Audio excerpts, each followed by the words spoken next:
Imagine being born into a world where your life is not your own, where every sunrise brings another day of backbreaking labor, every sunset another night of despair. This is the story of one man who refused to let his spirit be broken, a man whose faith became a weapon more powerful than chains, whose hope ignited a revolution that would change countless lives forever. This is the story of courage in the face of unimaginable darkness and the incredible journey from bondage to freedom. The year was 1823, and on a vast plantation in the American South, a child was born into captivity. His name was Samuel, though to the overseers he was simply another number, another pair of hands to work the fields. From the moment he could walk, Samuel knew nothing but the harsh reality of forced labor. The cotton fields stretched endlessly before him, white bowls gleaming under the merciless sun, each one a reminder of his bondage. Samuel's earliest memories were painted with suffering. He watched his mother's hands bleed from picking cotton until her fingers were raw. He saw his father whipped for the crime of looking an overseer in the eye. He witnessed children torn from their parents' arms, sold away to distant plantations, their cries echoing through the quarters long after they were gone. These were not isolated incidents, but the fabric of daily existence, woven with threads of cruelty and injustice. Yet even in this darkness, Samuel discovered something that the overseers could never take from him. His grandmother, a woman whose back was bent from decades of labor but whose spirit remained unbroken, taught him about faith. In the quiet hours after sunset, when the workday finally ended, she would gather the children and speak to them in hushed tones about a power greater than any master, about a justice that transcended earthly cruelty, about a day when all people would be free. Before we continue with Samuel's incredible journey, I want to ask you something important. If this story is touching your heart, if you believe in the power of courage and hope, please take a moment to subscribe to this channel and hit that like button. Your support helps us share these powerful stories of human resilience with the world. And if you know someone who needs to hear this message of hope today, please share this video with them. Now let's continue with Samuel's story. As Samuel grew into a young man, his faith became both his shield and his sword. While his body labored in the fields, his mind remained free, contemplating the words his grandmother had spoken. He began to see beyond the immediate suffering to a larger truth, that the system built to enslave him was fundamentally wrong, that it violated the very laws of human dignity that his faith taught him were sacred and unalienable. Samuel was not alone in his suffering. Around him were hundreds of others, each with their own story of heartbreak and loss. There was Mary, whose singing voice could make even the hardest hearts weep, separated from her 3 children who had been sold away before they could walk. There was Jacob, a man of immense physical strength, whose spirit had been nearly crushed by years of brutal treatment. There was Ruth, barely 16 years old, who had never known a day of freedom in her entire life. These were Samuel's community, his extended family, bound together not by choice but by shared suffering. The plantation where Samuel lived was owned by a man named Harrison, a wealthy landowner who prided himself on his success and social standing. Harrison saw those he enslaved not as human beings but as property, as tools to generate wealth. He employed overseers who enforced his will with violence and intimidation. The daily routine was designed to break spirits and bodies alike. Before dawn, a bell would ring, summoning everyone to the fields. Work continued until sunset, with only brief moments to eat meager rations of cornmeal and salt pork. Any perceived disobedience or slowness was met with immediate and harsh punishment. Samuel witnessed countless acts of cruelty that seared themselves into his memory. He saw people worked until they collapsed from exhaustion. He saw families deliberately separated to prevent bonds from forming that might lead to resistance. He saw the deliberate destruction of culture and identity, the systematic attempt to erase every trace of humanity from those held in bondage. These experiences did not break Samuel, but rather strengthened his resolve. Each injustice became fuel for a growing fire within him, a determination that somehow, someday, things would change. But Samuel was careful. He had learned early that open defiance led only to swift and brutal retribution. So he kept his thoughts hidden, his face neutral, his manner compliant. Inside, however, his mind was always working, always observing, always learning. He noticed which overseers were laziest, which parts of the plantation were least watched, which routines might be exploited. He was gathering information without fully knowing why, driven by an instinct that this knowledge might someday prove valuable. The turning point in Samuel's life came on a spring evening in 1841, when he was 18 years old. A traveling preacher had been granted permission to speak to the enslaved population, a rare occurrence that Harrison allowed primarily to maintain appearances of religious propriety. The preacher's name was Reverend Thomas, and unlike many who came to preach submission and obedience, this man spoke of different truths. Reverend Thomas stood before the assembled crowd in a simple wooden structure that served as a chapel, and his words carried a weight that Samuel had never heard before. He spoke not of accepting one's lot in life, but of the inherent dignity of every human soul. He quoted scriptures about liberation, about the exodus from bondage, about justice rolling down like waters. But more than his words, it was the fire in his eyes that captivated Samuel, the absolute conviction that the system of enslavement was an abomination that could not, stand forever. After the service, Samuel managed to approach Reverend Thomas alone. The conversation that followed lasted only minutes, but it altered the course of Samuel's life forever. The Reverend looked directly into Samuel's eyes and said something that awakened a sleeping giant within him.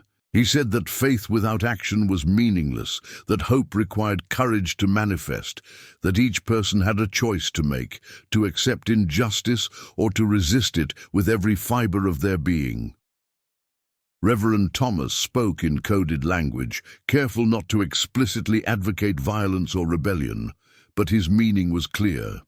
He had seen that spark in Samuel's eyes, that hunger for something more than mere survival. He told Samuel about others who had successfully escaped, about networks of people working to undermine the institution of slavery, about the growing movement in the North calling for abolition. He spoke of a man named Frederick Douglass, himself escaped from bondage, who was now speaking eloquently across the country about the evils of the system.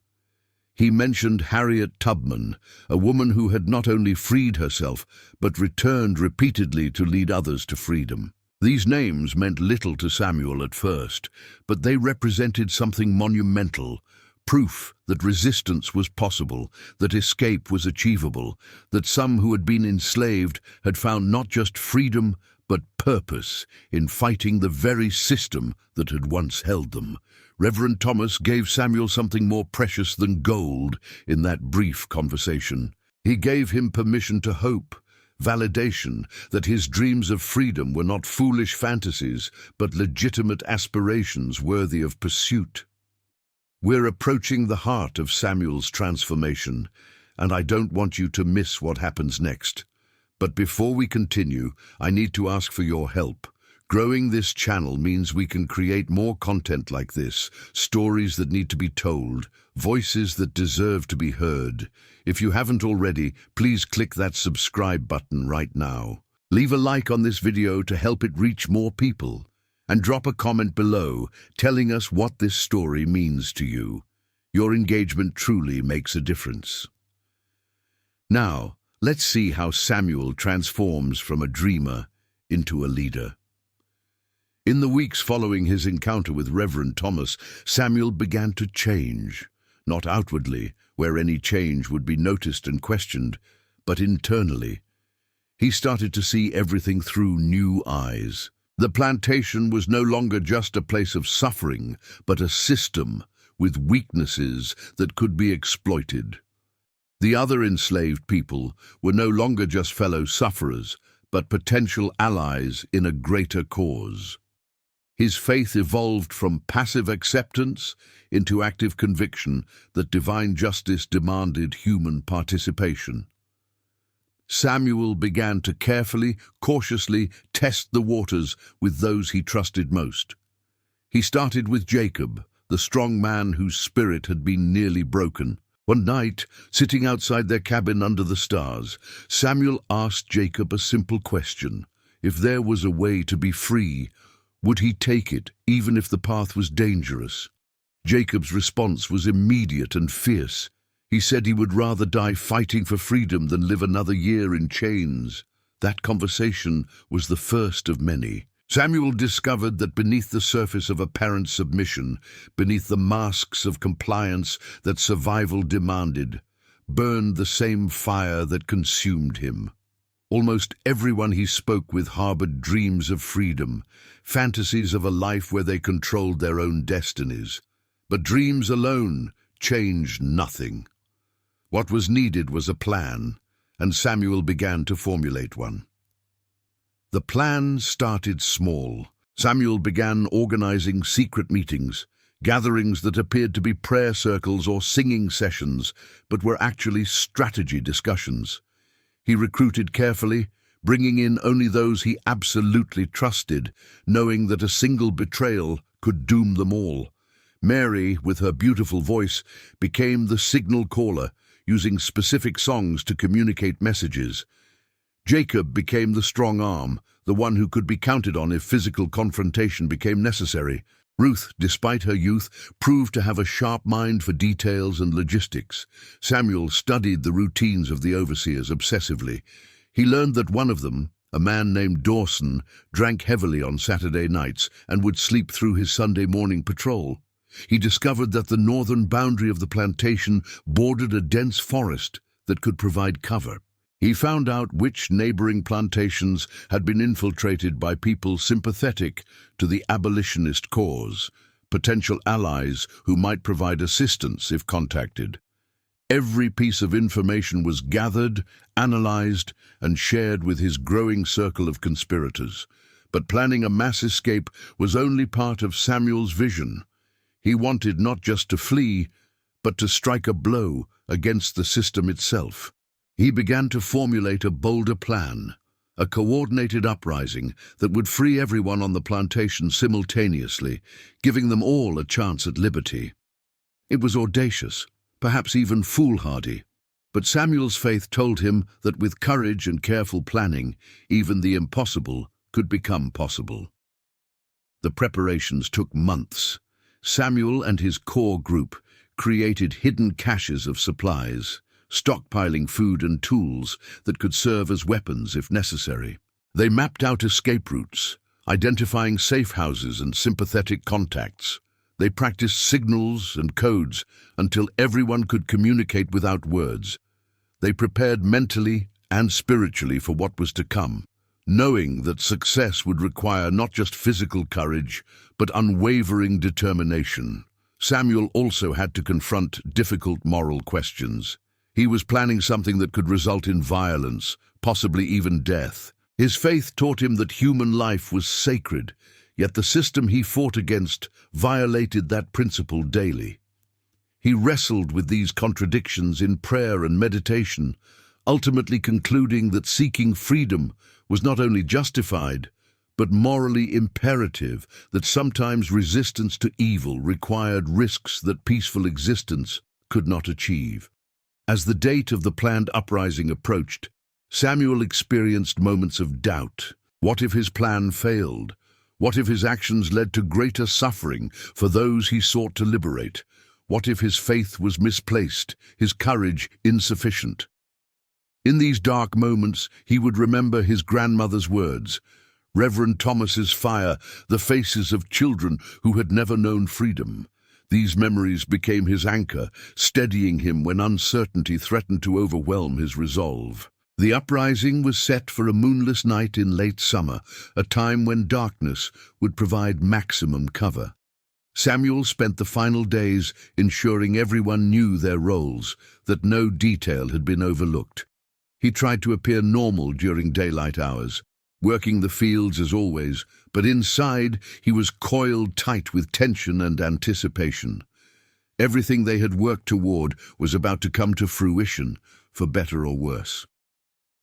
The night finally arrived. As the plantation settled into darkness, Samuel's network moved into action. The signal was Mary's voice, singing a spiritual that sounded like any other but contained coded messages in its verses. One by one, people slipped from their cabins, moving like shadows through the night. They converged at the predetermined location, a clearing near the northern boundary where Samuel waited with Jacob and the other leaders. Samuel addressed the assembled group in a fierce whisper, his words both prayer and battle cry. He reminded them why they were taking this risk, what they were fighting for. He acknowledged the danger but emphasized the greater danger of living their entire lives without ever claiming their fundamental right to freedom. He invoked faith, hope, and courage, the three pillars that had brought them to this moment. Then, with a nod to Jacob, he set the plan in motion. The first objective was to secure the overseer quarters, preventing them from raising an alarm or organizing resistance. Jacob led a team that moved swiftly and silently, overpowering the guards with surprise and superior numbers. Remarkably, they achieved their objective without serious violence, restraining the overseers before they could react. This initial success sent a surge of adrenaline and hope through the entire group. We've reached the climactic moment of Samuel's story, where everything he's worked for hangs in the balance. But before we continue to the dramatic conclusion, I want to remind you why sharing these stories matters. History must be remembered, courage must be celebrated, and hope must be passed forward. If this story is impacting you, please take action right now. Subscribe to this channel if you haven't already. Hit that like button to boost this video's reach. Share it on your social media so others can experience this powerful narrative. Leave a comment with your thoughts because your voice adds to this important conversation. Together, we keep these stories alive. Now, let's witness how Samuel's courage leads to freedom. With the overseers secured, the second phase began. Groups fanned out across the plantation, moving quickly to free everyone still in the quarters. The response was mixed. Some people immediately joined the escape, having waited their entire lives for this opportunity. Others were paralyzed by fear, conditioned by years of brutality to believe that resistance only led to worse suffering. Samuel and his lieutenants had to make agonizing decisions, encouraging but never forcing people to join them, knowing that every minute delayed increased the risk of discovery. As the night progressed, the operation remained remarkably quiet. Samuel's careful planning was paying off. They moved as one organism, coordinated and purposeful. The main house remained dark and undisturbed, its inhabitants unaware of the seismic shift occurring in their domain. Samuel allowed himself a moment of hope, thinking perhaps they would achieve freedom without bloodshed, without tragedy. But then came the complication that no amount of planning could have entirely prevented. A young overseer, one not accounted for in Samuel's intelligence, appeared suddenly, alerted by some noise or sixth sense. He saw the fleeing groups and immediately understood what was happening. He ran toward the main house, shouting alarm. Jacob gave chase, bringing the man down before he could reach the door, but the damage was done. The house erupted with activity, lights blazing to life, voices shouting in confusion and anger. Samuel had to make an instant decision. They could fight, trying to subdue the plantation owners and their household, or they could flee immediately with those already assembled. Fighting meant potential casualties, but fleeing meant leaving some behind. In that split second, with adrenaline flooding his system and dozens of lives hanging on his choice, Samuel chose the living over the ideal. He shouted the command to run, to make for the forest with all possible speed. The next minutes were chaos. The assembled group, now numbering over 60 people, ran toward the northern boundary. Behind them, the plantation came alive with shouting and confusion. Someone fired a weapon, the crack echoing through the night, but whether it was aimed at the fleeing people or simply fired in panic was unclear. Samuel ran with his people, constantly looking back to ensure no one was being left behind, his heart pounding with fear and exhilaration in equal measure. They reached the forest and plunged into its protective darkness. The trees swallowed them, providing the cover Samuel had counted on. But he knew this was just the beginning. By morning, search parties would be organized, dogs would be brought, neighboring plantations would be alerted. They had to put as much distance as possible between themselves and their former prison before dawn broke. Samuel led them north, navigating by the stars, as his grandmother had once taught him. They moved as quickly as possible through unfamiliar terrain, supporting those who struggled, carrying children who couldn't keep pace. Every sound made them freeze, every shadow could be a threat. The night seemed endless, each hour stretching into eternity as they pushed their exhausted bodies beyond normal limits, driven by the knowledge that capture meant death, or a fate worse than death.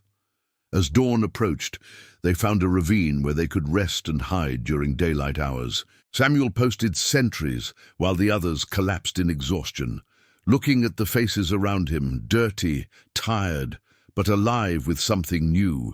He realized that even if they were recaptured, even if this freedom lasted only days, something fundamental had changed. They had chosen, they had acted, they had claimed their humanity in the most powerful way possible. During that day, hidden in the ravine, Samuel made contact with one of the Underground Railroad conductors he had heard about through his network. The conductor, a free black woman named Martha, had been waiting at the predetermined location, alerted by messages sent ahead. She provided food, information about the route ahead, and crucially, hope that they could make it to free territory. She told them about safe houses, about sympathetic people who would hide and feed them, about the network that existed to help people exactly like them reach freedom. The journey that followed was grueling. They traveled by night, hid by day, constantly vigilant for pursuers. They crossed rivers, navigated swamps, endured hunger and cold. Several times they nearly encountered search parties and had to hide in impossible places, barely breathing as danger passed mere feet away. Children learned to cry silently. People pushed through injuries that would have stopped them in normal circumstances, all driven by the magnetic pull of freedom that grew stronger with each mile north. Not everyone made it.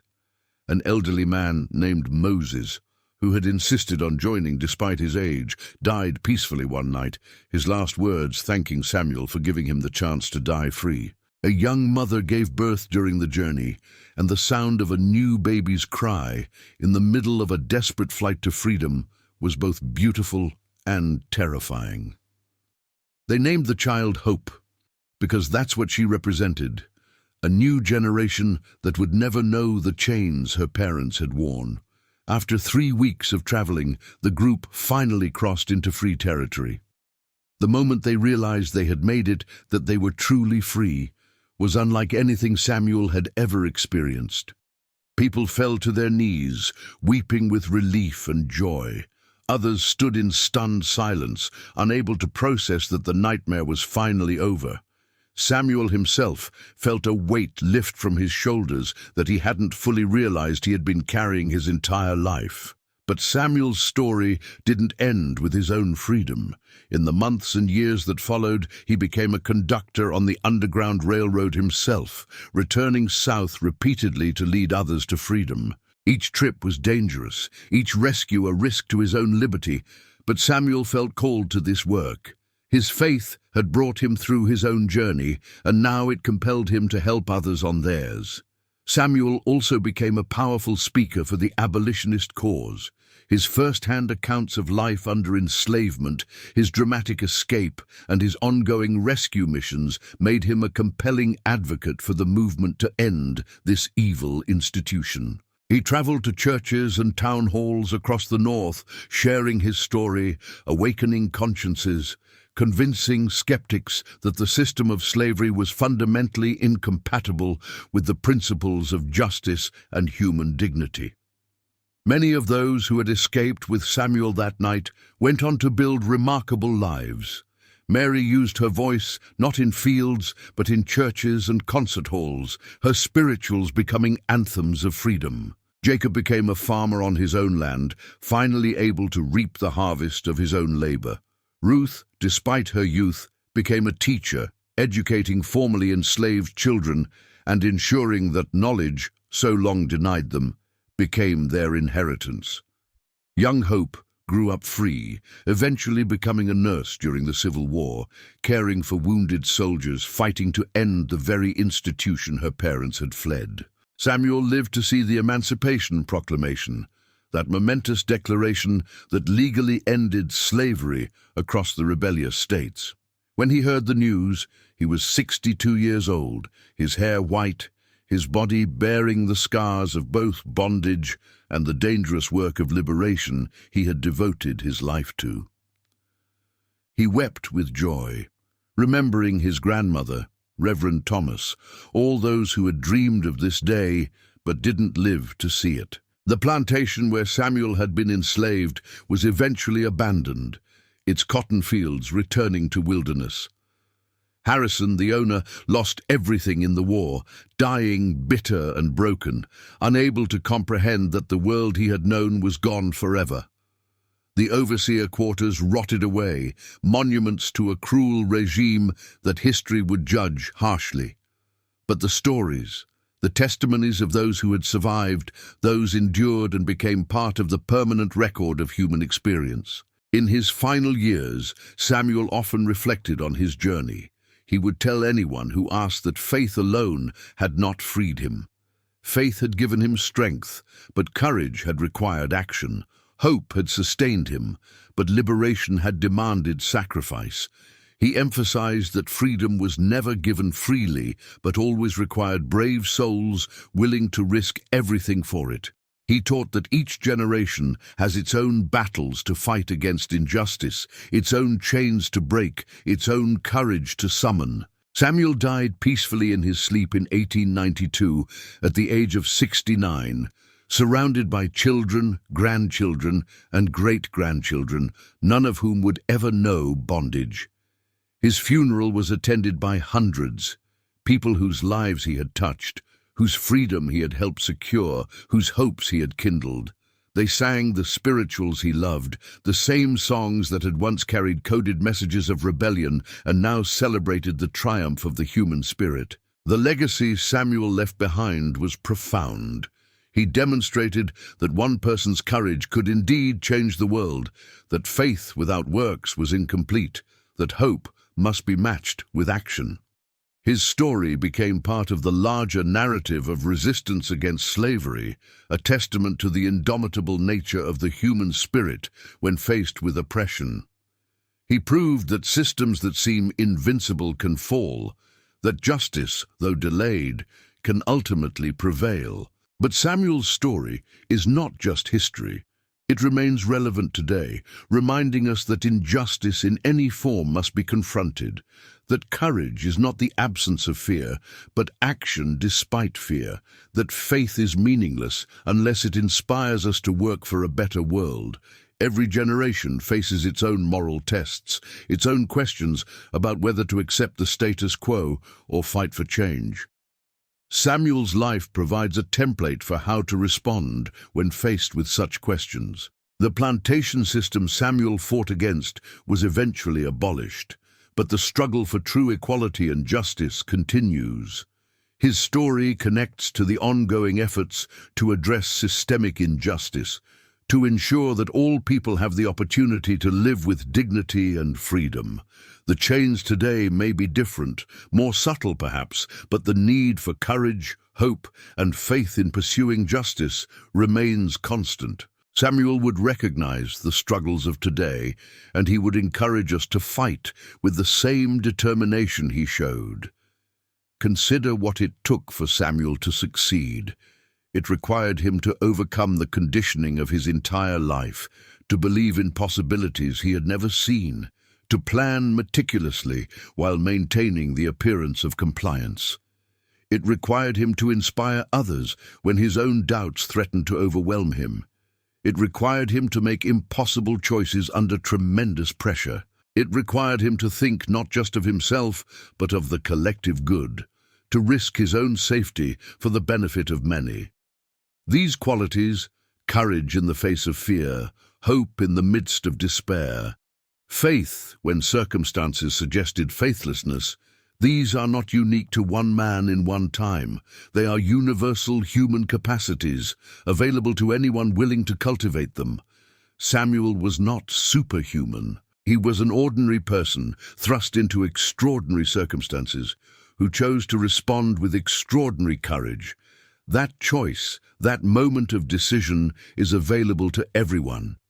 The faith that sustained Samuel was not passive. It was active, demanding, transformative. It called him to be more than a victim of circumstances, to become an agent of change. It required him to trust in something larger than himself, while simultaneously taking personal responsibility for action. This balance between faith in divine justice and human agency in pursuing that justice was the key to his transformation from enslaved person to liberator. The hope Samuel carried was similarly active. It was not wishful thinking, but determined expectation backed by preparation and action. He hoped for freedom, yes, but he also worked for it, planned for it, sacrificed for it. His hope was contagious, spreading to others and multiplying as it went. Each person who joined his cause became a bearer of that hope, carrying it forward and passing it on.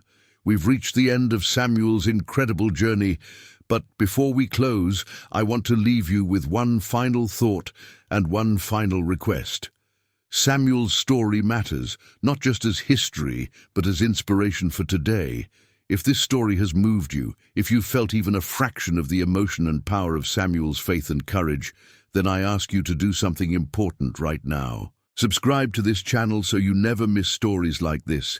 Hit that like button to tell the algorithm that this content matters, that these stories need to be shared. And please share this video with everyone you know. Post it on Facebook, tweet it, send it in your group chats. These stories of courage and hope need to reach as many people as possible. Drop a comment below with your thoughts. What did Samuel's story teach you? How does it connect to struggles you see in the world today? Your engagement keeps these powerful narratives alive. Thank you for watching, and remember, you too have the capacity for courage, for hope, for faith that transforms the world. Samuel's story teaches us that the arc of history bends toward justice, not automatically, but because individuals choose to bend it. Every advance in human rights, every expansion of freedom, every defeat of tyranny has come because people like Samuel decided that the status quo was unacceptable and committed themselves to change. His journey from enslavement to freedom, to liberator of others, provides a model for how personal transformation can spark social transformation. The significance of Samuel's story extends beyond the immediate context of slavery. It speaks to any situation where human beings are denied their fundamental dignity, where systems of oppression attempt to reduce people to less than human. His resistance, his refusal to accept that bondage was his destiny, affirms the indestructible core of human dignity that no amount of brutality can fully extinguish. This is why his story remains relevant, why it continues to inspire, why it matters. In Samuel's final conversations before his death, he often returned to one theme: the importance of remembering. He insisted that the stories of those who suffered under slavery must never be forgotten, that their pain, their courage, their victories must be passed down through generations. He understood that forgetting history makes it easier to repeat, that only by honestly confronting the past can we build a better future. His own story was his contribution to that necessary remembrance. The world Samuel left behind was vastly different from the one into which he had been born. Slavery, the institution that had defined his early life, was legally abolished. But Samuel was wise enough to know that legal freedom alone was insufficient, that true equality would require ongoing struggle, that the work of justice is never finished. He encouraged those who came after him to remain vigilant, to continue fighting, to never become complacent or assume that progress was inevitable or irreversible. Today, when we tell Samuel's story, we honor not just him, but all those who struggled against slavery. The millions who suffered in silence, the thousands who resisted in small and large ways, the hundreds who became conductors on the Underground Railroad, the countless individuals whose names are lost to history, but whose courage helped crack the foundations of an evil system. Samuel represents them all, a symbol of the human capacity to overcome even the most dehumanizing circumstances. His story also honors those who supported the struggle from positions of relative privilege. People like Reverend Thomas, who used his freedom to encourage others toward liberation. The conductors on the Underground Railroad who risked their own safety to help strangers escape bondage. The abolitionists who used their voices and platforms to advocate for change. The soldiers who fought in a war that finally ended the institution of slavery.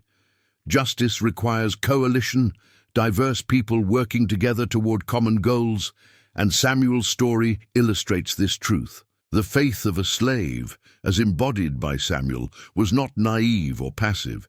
It was tested in the crucible of suffering and emerged stronger, sharper, more purposeful. It combined spiritual conviction with practical action, otherworldly hope with this worldly planning. It sustained him through moments when surrender would have been easier, when giving up would have been understandable. That faith, that particular combination of belief and action, is Samuel's greatest gift to those who hear his story today. As we conclude, remember that Samuel's journey from plantation to freedom took physical courage, yes, but also moral courage. The courage to believe he deserved better than the life into which he had been born. The courage to dream of a different world. The courage to risk everything on the possibility that dream could become reality. The courage to help others even after securing his own safety. These different expressions of courage, working together, defined his life and his legacy.